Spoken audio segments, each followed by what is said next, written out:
And we are live. Good evening. I'm Sir Ivory Knight. This is Sh0ppo from Niners Gaming, Shoppers. and we're the Kings of Honor, and we're here to give you our summary, our ideas, our thoughts about the DevDiary 16 that just came out for Knights of Honor 2. Mhm. We do this every time there is a DevDiary on Friday, so hopefully you'll be entertained and get a nice recap on what it all is. Okay, Sh0ppo, what is the recap? What is DevDiary 16 all about? Before we start, Sh0ppo is here. Hey man, how's it going? Good to have you here. Thank you. Yeah. To start into it, the latest Death Diary was about prestige, great powers, and emperor of the world. That's quite some words, isn't it? And yeah, prestige is like something that represents in kind of way how strong, how much power your kingdom has. And if you have a lot of prestige and you become a great power, that means you're among the 9 greatest and most influential kingdoms in the world of Knights of Honor, which allows you to vote for Emperor of the World. So that's something that you probably know from Knights of Honor 1, this votes about who is the greatest ruler. Mm-hmm. And if you can accept it, then it's like you won the game. But also if you're elected as the Emperor of the World, the devs told us that you can still continue to play the game and conquer like all of the world. Prestige is gained through buildings, actions, but it can also get you can also lose prestige. Then they talked a little bit about fame.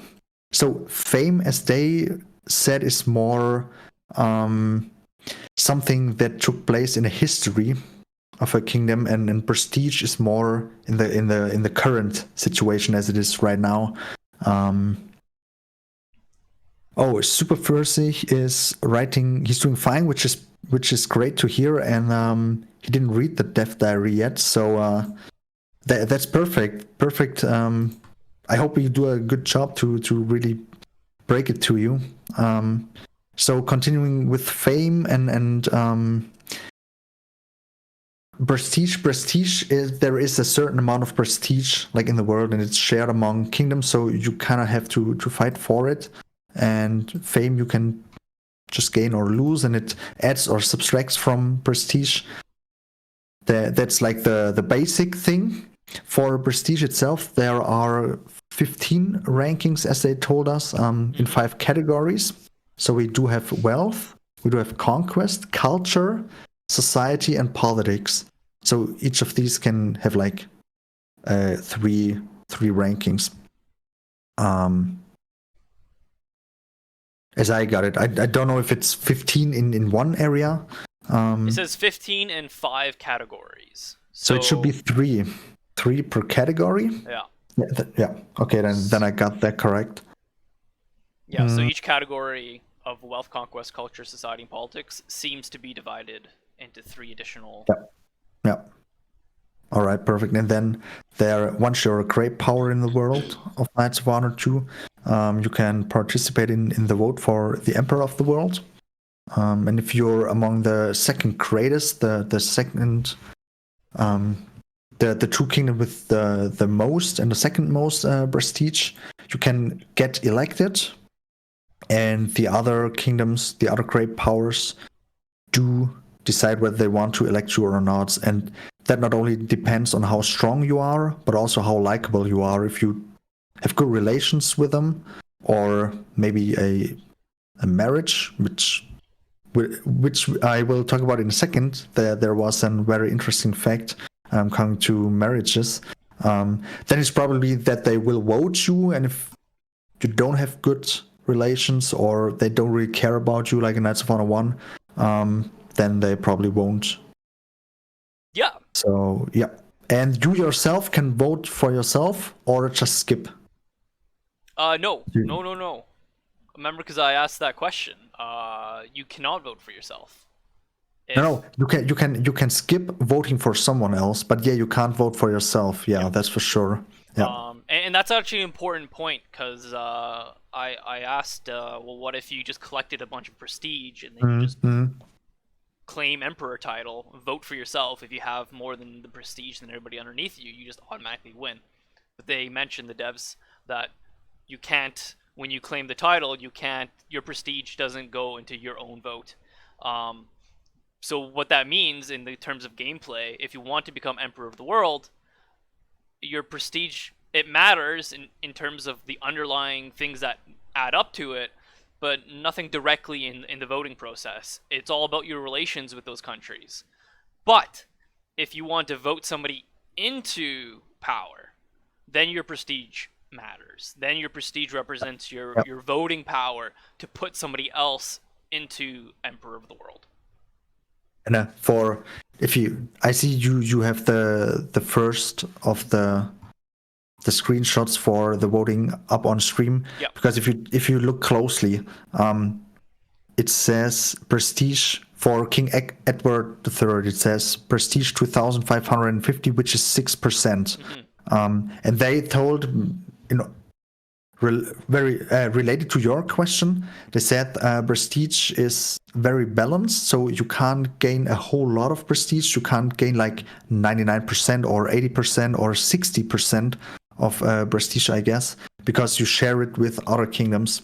And as you see here, he's got like 2,550. Our kings have 10,000 or 5,000, 6,000. It's not very clearly readable, but you can get it. So 6%, as I see it, that's like 6% of the whole prestige of all the kingdoms, If you add them not all up. only Yeah. 6% of the greatest kingdoms. Oh, of all the You know, kingdoms in the game. of Oh. all the kingdoms in the game, yeah. Yeah. Okay, that's weird. I don't know if they should market like that during the I vote. think I think that's the balancing kind of thing, actually. Okay, okay. Yeah, because of all the like, as I got it, they have a part, a sum of prestige, and it is shared among the kingdom, or maybe it adds up to some point. Doesn't get higher. They said they are iterating a lot with the balancing of that, Hmm.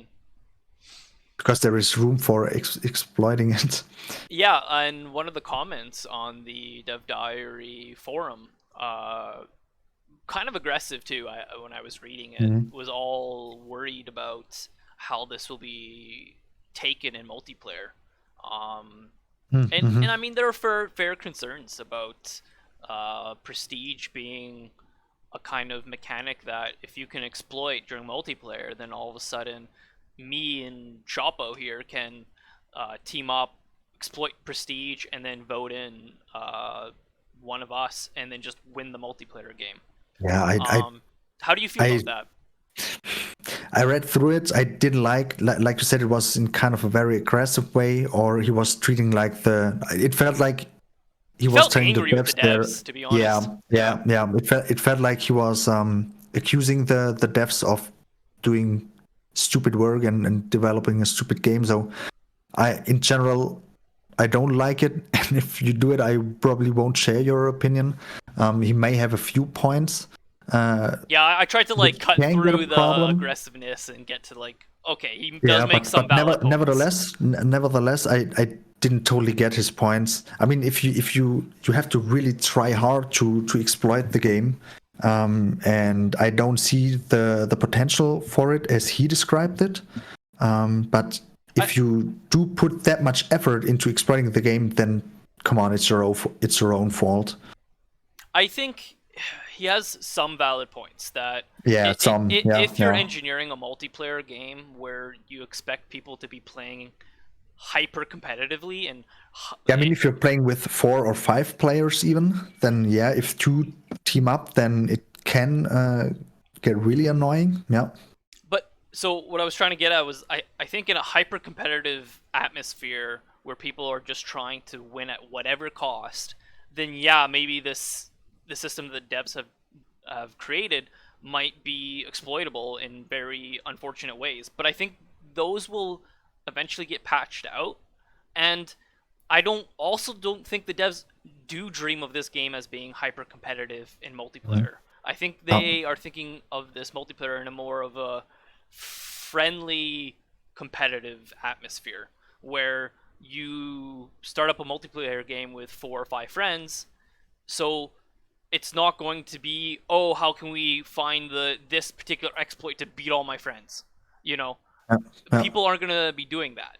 I think. But that depends on the vision that the devs have. Is it hyper competitive multiplayer or is it friendly competitive multiplayer? I honestly have no clue Yeah, because we yeah, don't have a lot of information on the multiplayer. yeah. And on the theme of that, yeah, it's very true. Yeah, We yeah. don't. But based on this, and the fact that that guy brought up like all these problems that could happen in hyper competitive multiplayer, I suspect their theme is not hyper competitive. I suspect their theme is friendly competitive. Um, Yeah. so I think his worries, although maybe true for a hyper competitive game, won't apply. But Okay, and we have to wait and yeah, see till the game comes I out. talked a little bit about the Emperor of the World. I mean, that was something that was in Knights of Honor 1 as well, like the getting elected kind of thing. And one question that came during the stream on the chat, can you continue after you got the Emperor of the World title? And Alex said, yes, you can by clicking the continue button. So no worries here. I mean, that's. I read it in the comments below the DevDiary that somebody was. Yeah. I think it was the guy we talked about, just talked about that he didn't like that, and I don't know, I wasn't getting the point because I mean if opens up the opportunity for you to say, okay, yeah, I'm happy with it. Let's wrap it up here. I won the title and I did what I wanted to achieve. And the other people who want to go all the way and conquer the whole world, they can just say, yeah, okay, I got it. Nice, yeah, but I want to just keep on conquering. For me, since they're doing a similar system so similar to the first game, I thought that question was a little like, yeah, okay, it's going to be Yeah, obvious that they'll have a continue playing button. I think. I think if they didn't, that'd be like, what? You had it in your other game, but you don't have it in this game. You know, yeah, it's kind of and a feature honestly, that I would expect. I never got annoyed by the vote. I mean, it, Yeah, you know, no. the outcome, but it didn't really distract me. I think the big thing is that for the AIs to win this, it's quite difficult. And the Mm, only way you win this is if you end up getting really big and powerful and have good relations with those around you. And odds are that's not going to be the AI. Odds are it's going to be you. And I think that's how almost all of Knights of Honor 1 games played out. And I suspect they're carrying that theme over into this. So yeah. I think the point of this is that once you get really big and powerful, you can make this work and you can become the emperor of the world, and that feels like a endpoint. And because remember the other endpoint in Knights of Honor 1 is when you get all the trading goods. So Yeah. very likely they took that out if this is all they're portraying right here. I think if they would put that out and if they would put out the trading goods achievement, I think like the core base of the Knights of Honor fan wouldn't really appreciate it because I mean we want just a Knights of Honor with a little more features, with modern mechanics, modern UI and stuff. Um, You don't like the idea of taking out the trading victory? yeah, I don't like it. I wanted to have it in the game. I don't know if they do have. It wouldn't be too big of a problem to leave it out. But I think if they only have the opportunity to make you win by conquering the whole of the world, But this isn't really I conquering, think right? that This that would be is too. No. Emperor of the World is something different, yeah, and it's gonna be just talking hypothetically now because we know there's gonna be Emperor of the World. yeah. Because I generally like that there is this opportunity for winning the game. And I know back in Knights of Honor 1, usually I just wanted to conquer the whole world, but at some point I was eager to get this Emperor of the Worlds kind of thing. I wanted to know what do I have to do to make this work, because it wasn't so obvious to get in the beginning. One thing that might consolidate you a little bit is that to get higher prestige or yes, but that doesn't really work for. Oh no, but yes, but you need prestige to be part of the to be The part great of power. yeah, part of the great powers. Yeah. And part of that is having a good economy, right? That's one of the categories. So, I guess what they did, right, is take out the trade winning possibility, but you can still have like a quote trade winning possibility by having a huge economy that gives you tons of prestige, and then you can use that to influence get into the great power electorate and then win through that mechanism. It's not the same. I totally get where you're coming from. And but another it's thing still that there, I slightly. really enjoyed reading that was about when I mentioned marriages just earlier, the princesses. So I'm really interested in super physics. What are you thinking about the following news? What I told us for princesses, they will, if you marriage them off to another kingdom, you will gain a little part of their prestige. So that puts some usefulness to the princesses, because in Knights 1 they were pretty without any use. Yep. Yeah, useless. And another thing which really makes sense, and somebody was asking it in a comments below, princesses open up the opportunity for espionage and counter espionage, because like Brad explained it in the stream or during the stream, that totally makes sense, because you have your own family member in another court, very close to the king, to the prince, and you will get some information. But also you have to be careful not to lose your princess, because she also can give the other court where she's married some information about what you are up to, right? Yeah. And they told that some new features will apply there too, but they didn't mention any. Dear Super Fisher asked, does marrying then steal prestige from the other kingdom? Marrying then steal prestige. Does it take the prestige from that kingdom when you marry off your princess? I don't think so. I think you just get a boost. Like I mean, it should. Yeah. Slump. I think both of the kingdoms should get a bonus on it, right? Because your both kingdoms in kind of a way grow a little bit more together. Yep. One that's actually a good question. Nobody has asked it. One concern so that far. I thought about as you were discussing is in Knights of Honor 1 it was quite difficult to marry anybody off usually if you're a small kingdom or whatever, the circumstances are such. So I hope that it's not so difficult in Knights of Honor 2 as well to marry off your princesses, because this sounds all great and dandy that okay you get some bonuses, but if you can't marry off them anyways because it's so difficult, no one wants to accept your marriage, then what's the point? So I hope they have something organized nicely. Like they told in a recent DevDiary that it will be much easier. Okay. The whole marriage. I don't recall which one it was. Must have been a while back. But I forgot. Yeah, in some, maybe with diplomacy, but I have no ideas which one it was. But they told us that it will be much more convenient. I think we're about closing in on Yeah, just one little thing at the end that about the princesses, because I was wondering that I got two things. BC Knight asked another good question, which may be pretty interesting. So, like, I was wondering, do princesses, since they can do espionage, do they have different skills? And I said no, they don't have own skills, but they are somehow related to the skills of the king and the princess. So if you have, it sounded like if your king is very strong in politics, your princess is too. Maybe it runs in family, or I don't know. or the so. But the main info was that princesses themselves do not have own skills. Oh, Yeah, it and Alex was like answering it with yes and no. So that's like some kind of how it is related, but he didn't get into details. Yeah.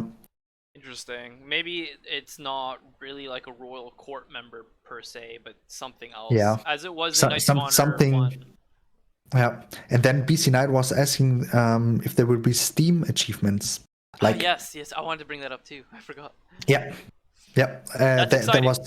that's a perfect question, and they said yes, definitely there will be for single and multiplayer, maybe winning scenarios. So it's different scenarios that you can achieve, Yeah. like within one game session, kill maybe 100 or capture 100 cities, kill 100 marshals, stuff like that. They were asking on the chat what we would like, and as you Mostly know, code-based. the war goats were, yeah, it was about war goats. People want to see the war One goats. thing I dread though about this Steam achievements is being the Kings of Honor, that we're probably going to have to achieve all the achievements, and that's Oh, gonna be I think so too. a pain in so many parts of the body. We have to play this game for the next 20 years to Yeah, achieve all the. because neither of us are that great at gaming, so. Maybe uh, they gotta put an achievement in it. Long dynasty. Wow, you've been playing Knights of Ron for 10 years now. yeah. Yeah, I'm not looking forward to trying to grind all those achievements and figure out all the quirks. And although, I mean, maybe I am I looking mean, forward to it in the long run. we could But just analyze the say how you're achievement supposed to achieve it, but don't do it and ourselves. and make a community event. Yeah. Or then decide if you want to achieve 100%. But 100% is holy shit. I never did 100% in any game Yeah. with achievements. Usually Never. I never do that either. But I feel Yeah. like we're obligated to, because this is our channel of this game, and oh. Oh. I'm just reading Sh0ppo's Yeah. messages. Yeah. Well, finally a game to go 100% achievements in. Yeah. Yeah. Not We'll looking see. forward to it. Okay. I think we're gonna call a break. About 10 to 15, maybe 20 minutes around that, and we're gonna start up our. What's the nation I'm playing as right now? I can't even remember. The Golden Horde. Golden The Horde. Mongolians. The Golden Horde. Yes. Our speed run, or speed destruction, I should say. I'm trying to Yeah. survive, and Sh0ppo's just commenting as I survive. Self-destructiveness. Yeah. Okay. But if you do have any questions on the DevDiary, on the talk, on Night 1 or 2, we're gonna see us after the break and we can talk through the next For sure. 2, 3 hours. So please feel free and see you soon. A couple of minutes. Okay. I think that's it. Then we'll call it. See you in 15 minutes. Yes.